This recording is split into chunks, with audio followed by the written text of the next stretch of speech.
We're told by physicists that we understand the universe, its matter, its forces, its structure. But there's something missing. Because when we measure galaxies, they shouldn't even exist as they do. And when we observe the universe, it's not slowing down, it's speeding up, as completely unexpected by people. Because when you actually look at it, most of what shapes reality isn't visible, measurable, or even understood. So here's the real question. If 95% of the universe is unknown, what exactly is it that we think we understand?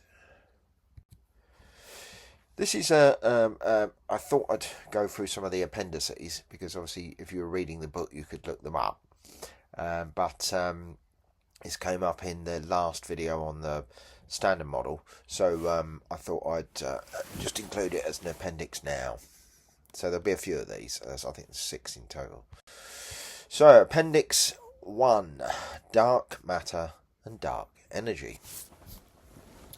So modern cosmology is haunted by the unseen. When astronomers map the movement of stars in galaxies, they find a puzzle. The visible matter does not provide enough gravitational pull to keep those galaxies from flying apart. Something else must be there, exerting a hidden influence. This invisible substance was given the name dark matter. Similarly, whereas cosmologists observed that the expansion of the universe is accelerating rather than slowing down, they inferred the presence of a mysterious pressure permeating space itself. This became known as dark energy. Together, these two concepts now dominate the standard model of cosmology, accounting for more than 95% of the universe, while the matter and energy we can directly detect represent only a tiny fraction. So what makes this all more striking is that despite decades of effort, dark matter has never been directly observed. Particle detectors buried deep underground, satellites searching the sky, and collisions in accelerators have all failed to yield a definitive signal. Dark energy is even more elusive, defined more by its effect than its substance. Its presence is inferred from the large-scale dynamics of the cosmos, rather than from any identifiable particle or field. The vast majority of reality, then, appears to be woven from ingredients that are inferred but not understood. This resonates with the themes of perception and hidden reality running through this book, or will come later in this book, I should say.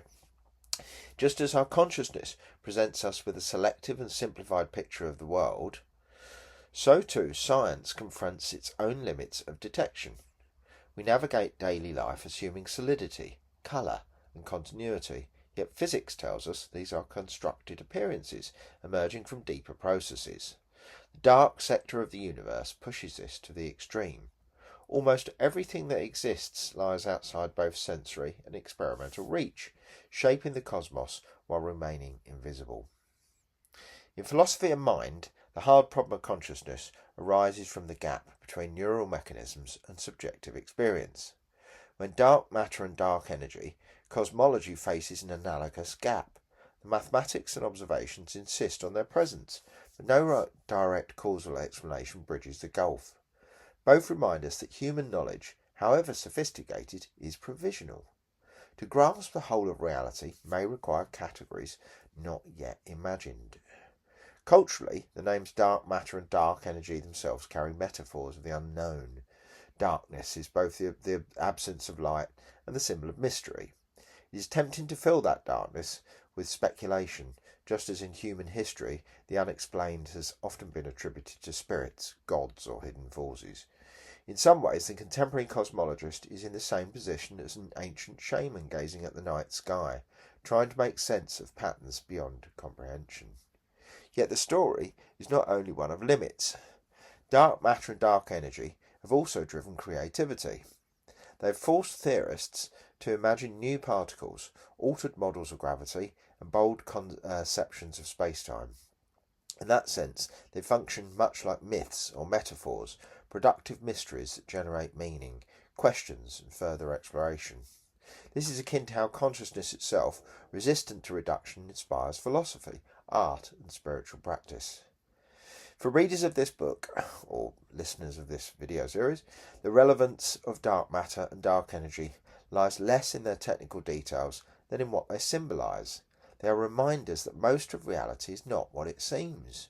Just as altered states, shamanistic practices, or meditative disciplines reveal aspects of mind not apparent in ordinary awareness, so the cosmos contains vast components hidden from the unaided eye. The unseen is not marginal, but central. In this light, the universe becomes not a solved puzzle, but a living mystery. Our place in it is neither at the centre nor at the periphery, but as participants in a story still unfolding. To confront the reality of dark matter and dark energy is to accept that what we call the real is layered, rational, and incomplete. The universe, like consciousness, is richer than our current frameworks can capture. That recognition, far from diminishing our sense of meaning, can deepen it, pointing to an openness where science, philosophy, and imagination meet. So what this section really shows is the universe we think we know is mostly built on inference, not observation.